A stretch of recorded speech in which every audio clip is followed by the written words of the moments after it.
할렐루야, 성도 여러분 반갑습니다. 오늘 이 시간 우리에게 허락하신 하나님의 말씀은 구약성경 예레미야 17장 9절에서 18절입니다. 예레미야 17장 9절에서 18절입니다. 함께 합독하시겠습니다.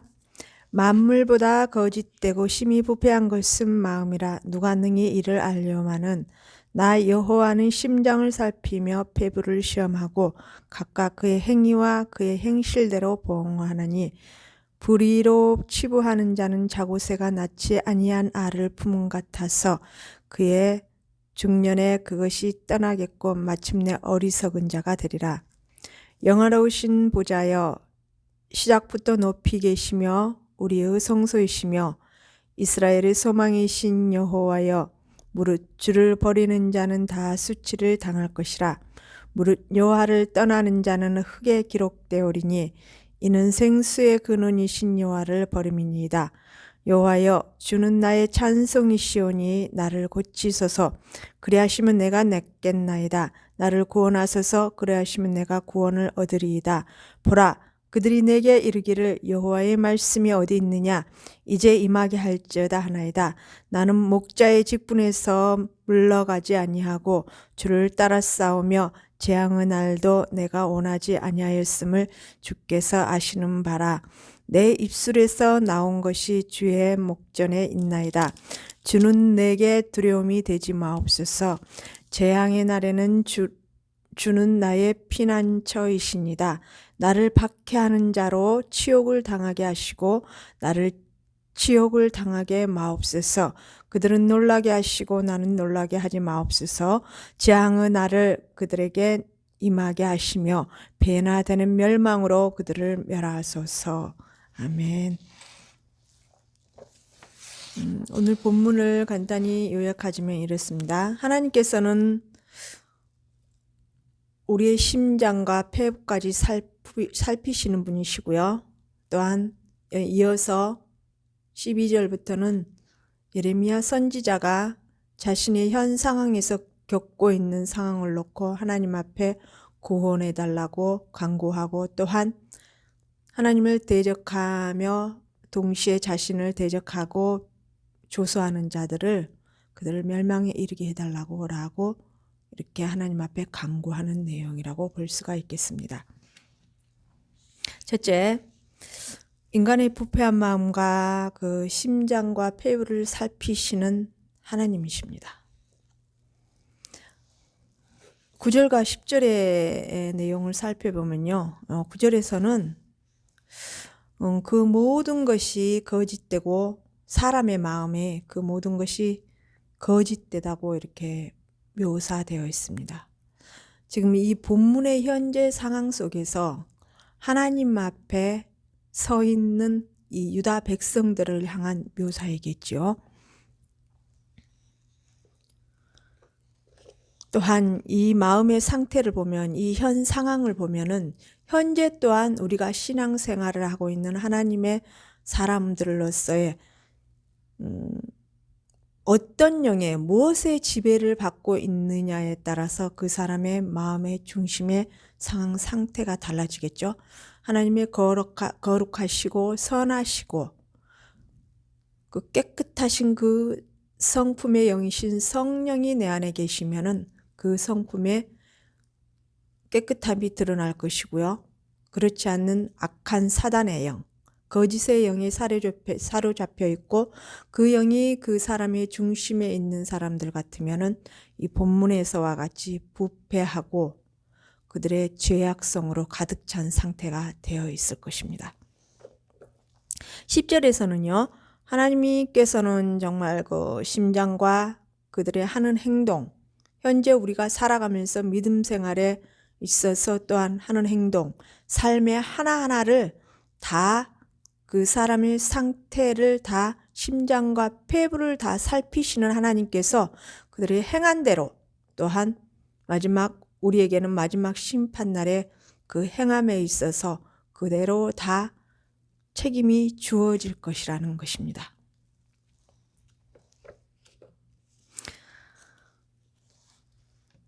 11절에는요. 불의로 치부하는 자는 자고새가 낫지 아니한 예를 품음 같아서 그의 중년에 그것이 떠나겠고 마침내 어리석은 자가 되리라 라고 이렇게 또 기록해 두고 있죠. 이 말씀은 무엇입니까? 불의 곧 욕심에서부터 나오는 것이겠죠. 근데 이 자고새에 대해서 이 불의를 갖다가 자고새에 대해 하고 이렇게 비유를 했는데요. 이 자고새는 자신이 낳지 않는 알까지 훔쳐다가 자기가 품고 있는, 즉 욕심이겠죠. 인간도 역시 마찬가지로 욕심이 잉타한즉 죄를 낳고 죄가 장성한즉 사망에 이르느니라고 말씀에 기록되어 있습니다. 이와 같이 역시 마찬가지로 이 재물에 대한 욕심, 이로 말미암아서 각종 온갖 불의한 일을 저지르고 자신의 유익을 취하기 위해서 불의가 불인지도 모르고 자신의 욕심만을 취하기 위해서 나가는 자들을 여기에다가 또 비유하고 있는 것으로 살펴볼 수가 있습니다. 예수님께서도 말씀하셨죠. 재물과 우리 주님을 함께 겸해서 섬길 수 없다고 했습니다. 그만큼 사람들이 재물을 쫓아가고 욕심에 의해서 재물을 탐내고 있다라는 것이라고 할 수가 있습니다. 이 재물은, 이 물질은 우리가 삶 속에서 꼭 필요합니다. 그러나 하나님보다 우선해서는 안 될 것입니다. 꼭 필요에 따라서 우리에게 꼭 필요는 하지만, 우리의 삶 속에 이 재물이 꼭 필요는 하지만 적당히 욕심 부리지 아니하고 하나님 앞에서 정말 인정받고 이 재물이 하나님 것임을, 하나님께로부터 온 것임을 인정을 하고 하나님으로부터 주신 것을 인정을 하고 먼저 하나님 앞에 어떻게 써야 될지를 우리 자신 스스로가 하나님 앞에 내어놓고 하나님 기뻐하시는 곳에 먼저 사용할 수 있는 참 지혜가 필요하다고 생각합니다. 두 번째 12절부터는요. 이제 예레미야의 간구의 기도가 기록되어 있습니다. 이 선지자 예레미야 기도합니다. 처음에 이 기도한 내용을 살펴보면요. 이 예레미야는 하나님의 성호를 높이고 자신이 인정하고 있는, 자신이 알고 있는 하나님이 어떤 분이시라는 것을, 하나님은 내 인생의 전부이고 온 우주의 주인이심을 나타내시며 자신이 믿고 있는 그 믿음만큼의 그 높고 넓은 그 하나님의 성품에 대해서 이렇게 더 고백하고 있습니다. 영화로운 보좌에서 이제부터 시작해서 높이 계시고 우리의 성소라고까지 이렇게 고백을 하고 있죠. 즉 하나님께서는 높임 받으시는 분이시며 우리의 성소, 우리의 마음의 중심이신 이 성소의 중심의 자리를 잡고 계시는 분이심을 분명하게 예레미야 자신의 마음의 중심을 자리에 잡고 계시는 분은 여호와 하나님 아버지라는 것을 고백하고 있는 내용이라고 볼 수가 있겠습니다. 13절에는요. 이스라엘의 소망이신 여호와여 무릇 주를 버리는 자는 다 수치를 당할 것이라 무릇 여호와를 떠나는 자는 흙에 기록되오리니 이는 생수의 근원이신 여호와를 버림이니라 라고 이렇게 기록되어 있습니다. 이렇게 기도를 하고 있죠. 이 본절의 말씀에서는 이스라엘의 소망, 즉 미크웨 이스라엘이라는 대단히 중요한 단어가 쓰이고 있습니다.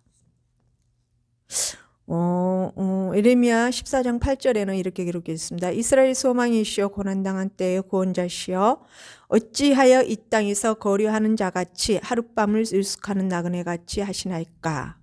또한 50장 7절 말씀에 이렇게 기록되어 있습니다. 그들을 만나는 자들은 그들을 삼키며 그의 대적은 말하기를 그의 여호와 곧 의로운 처소시며 그의 조상들의 소망이신 여호와께 범죄하였음인즉 우리가 무죄하다 하였느니라. 이스라엘은 즉 유다와 이스라엘 백성 남유다와 이게 북이스라엘과 하나로 갈리기 이전부터 이제 하나님께서 이들을 선택하셨죠. 이 백성들을. 이들은 하나님과의 그 주종 관계 즉 그 언약에 따라서 정말로 이들은 어떠한 상황 속에서라도 하나님만을 의지하고 바라보고 나갔어야 됐습니다. 무엇을 하든지 간에 최우선적으로 그들의 마음의 중심과 생각의 모든 행동을 하는 데 있어서 여호와 하나님의 중심으로 나갔어야 할 이들이 모든 일에 있어서 희망적인 근거를 하나님을 의지해야 될 이들은 하나님을 배신하는 자들로서 또한 이 배신하는 자들은 스스로 그 희망의 근거를 무너뜨렸다라고 또한 하나님과의 그 주종관계의 그 언약을 거부한 상태라고 봐야 될 것입니다. 왜냐하면요, 주종관계에 맺혀 있으면은 지금 쉽게 생각하면은 조선시대나 우리나라 보면은 부자 거부의 집에서 일을 하고 종노릇을 하면은 그 종에게 모든 것을 필요한 것을 채워주고 그 주인이 그 종에게 종에 일어나는 일들이나 그 모든 필요를 책임지고 채워줍니다. 이와 마찬가지로 하나님과의 관계에 있어서 하나님을 주인으로 섬기고 하나님의 백성으로 살아갈 때에 이 백성들이 정말 주인을 주인답게 정말 그 주인의 말에 온전히 순종하며 하나님 외에 그 우상을 섬긴다든가 그러한 일들을 전혀 범해서는 아니 될 이러한 민족들이었고 하나님의 사람들이었습니다. 그런데 이들의 마음의 중심을 갈랐던 것이죠. 하나님을 섬긴다고 하면서 이방신을 섬기고 이방 나라를 의지하고 하나님보다 눈에 보이는 생명이 없는 것들에 의지하면서 그것들을 곧 통합주의적으로 오직 하나님만을 바라봐야 될 이들이 성전 안에까지 그 우상들을 끌어 들어와서 섬기는 그 어리석은 죄를 범한 하나님과의 첫 번째 나 외에 다른 신을 섬기지 말라 하는 그 철저한 그 관계를 그 언약을 깨뜨린 상태에 있는 불순종의 죄인들이었습니다.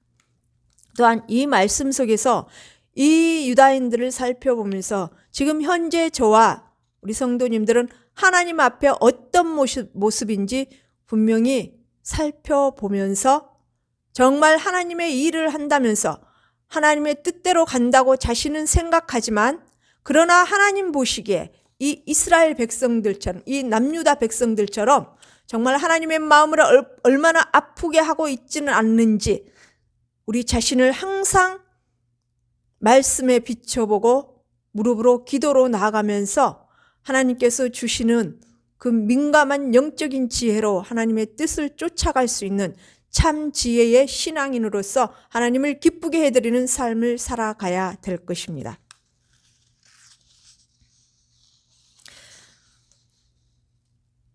14절에는 예레미야의 입을 통해서 선포된 이 메시지들은 동족들의 환영받을 수 없는 성질의 것이었습니다. 즉 때때로 그는 심각한 위기와 고통에 처하여 하나님의 도우심을 간구해야 했습니다. 오직 하나님만이 자신을 구해내시며 치유할 수 있는 믿음이 이 14절 본절에는 강하게 반영되어 있습니다. 치유와 구원에 관한 예레미야 갈망은 대적들의 핍박으로부터 구원뿐만 아니라 그 와중에서 흔들리고 허물어져가는 자신의 영적인 질병에 대한 치유까지도 포함되었다고 할 수가 있습니다. 왜냐하면요, 하나님의 말씀을 받고 하나님의 뜻대로 선포한다고 하지만 그 민족들은 전혀 하나님의 뜻을 받아들이지 아니하였고 오히려 예레미야를 조소하고 비웃으면서 당장 하나님의 말씀이면은 내 눈에 갖다 보여라, 우리들 눈에 갖다 보여라, 이 일이 일어나는지 한번 보여달라는 그러한 어리석음을 그들은 이 말씀을 또 예레미야를 통해서 주시는 그 말씀을 통해서 자신들을 돌아보고 하나님 앞에 어떤 자신들의 모습이 어떠한 모습인지 왜 하나님께서 이런 말씀들을 이 선포의 말씀들을 이 책망하는 말씀들을 선포할 수밖에 없는지 왜 어떤 상황 속에서 이런 말씀들이 쏟아져 나오는지 자신들을 돌아보고 살펴보려고 하지는 않고 이들의 생각은 벌써 하나님을 떠나 있고 하나님을 등져 있었기 때문에 사단이 사로잡혀 있는 그 거짓되고 죄된 죄 속에서 우상을 숭배하고 있는 상황 속이라서 하나님의 뜻을 분별할 수 있는, 하나님의 뜻을 볼 수 있는, 들을 수 있는, 깨달을 수 있는 눈과 귀와 마음이 이미 상실된 상태였기 때문에 예레미야를 오히려 하나님의 사람을 오히려 비판하고 조소하고 조롱하면서 아프게 했던 상황 속이었습니다. 이러한 상황 속에서 예레미야 선지자는 하나님 앞에 자신이 과연 내가 하나님의 뜻을 받들고 나가고 하나님의 뜻대로 선포하고 나가고 하나님께서 하라시는 대로 순종을 했지만 돌아오는 것은 비판이었고 돌아오는 것은 정말 자신을 힘들게 하는 억울한 상황뿐이었기 때문에 예레미야는 하나님 앞에 자신의 입장을 호소하면서 또한 이 백성들을 이 하나님을 대적하고 자신을 대적하는 이 백성들에게 멸망을 주어지게 해달라고 자신은 구원해달라고 너무나 힘든 상황 속에서 지쳐가고 있는 상황 속에서 하나님 앞에 간구하고 있는 내용이라고 살펴볼 수가 있겠습니다. 17절부터 18절에는요. 하나님께서 주시는 건 내게 두려움이 되지 말라고 또한 재앙의 날에는 오직 자신의 피난처가 되게 해달라고 이렇게 기도하고 있습니다. 18절에는요. 또한 자신을 박해하는 자로 치욕을 당하게 하시고 또한 자신으로 치욕을 당하지 말게 해달라고 또한 그 악인들에게 그들은 놀라게 하시고 자신은 놀라지 말게 해달라고 그 재앙의 날을 그들에게 임하게 하시며 그 재앙이 배나되어서 멸망으로 그들을 멸하게 해달라고 멸해 주시라고 이렇게 간구하고 있습니다.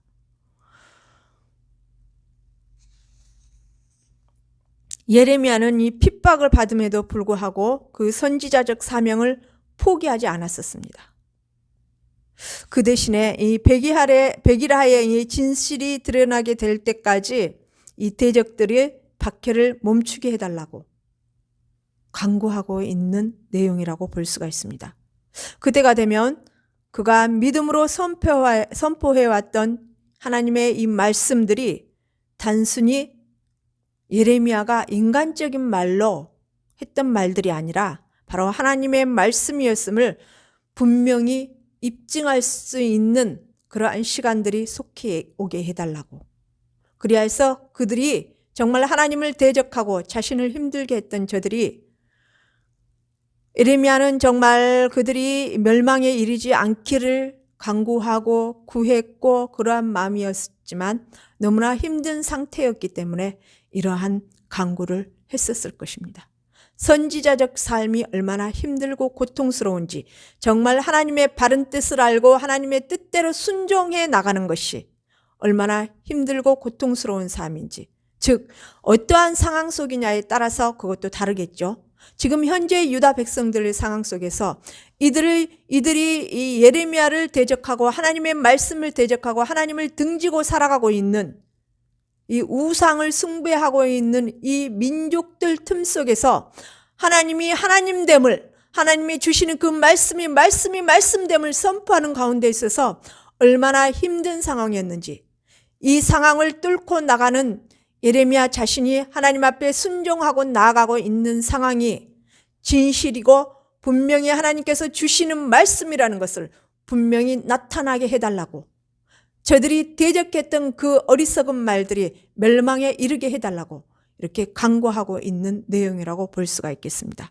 결론적으로 하나님과 사람 앞에 정말 우리가 현재 생활 속에서 현재 신앙생활을 하면서 정말로 어떠한 상황 속이라도 하나님의 말씀을 바로 붙들고 하나님 말씀과 하나님의 말씀에 비추어서 내 자신의 삶의 신앙의 자리가 하나님 앞에 어떤 모습인지 신실하게 하나님을 의지하고 믿고 나가고 있는지 아니면 내 방법대로 내 뜻대로 이 상황을 이겨내어 나가려고 내 자신의 지혜로 내 자신의 의지로 하나님의 뜻이 아닌 눈에 보이는 것들만 쫓아가서 정말 썩어져가는 세상을 쫓아가는 것인지 분명히 알고 깨달아야 될 것입니다. 현 상황이 힘들다고 아버지의 뜻을 저버리지는 말아야 될 것입니다. 현 상황이 아무리 힘들고 어렵더라도 이 예레미야 선지자처럼 하나님의 뜻을 분명히 알고 분별할 수 있는 영적인 지혜가 풍성해질 수 있는, 늘 하나님의 은혜의 자리에 설 수 있는 지혜로운 우리 성도교회 성도님들과 제 자신이 되기를 하나님 앞에 간구하고 소망합니다. 기도 올려드리겠습니다. 살아계신 하나님 아버지 감사합니다. 은혜와 긍휼의 하나님 아버지 감사합니다.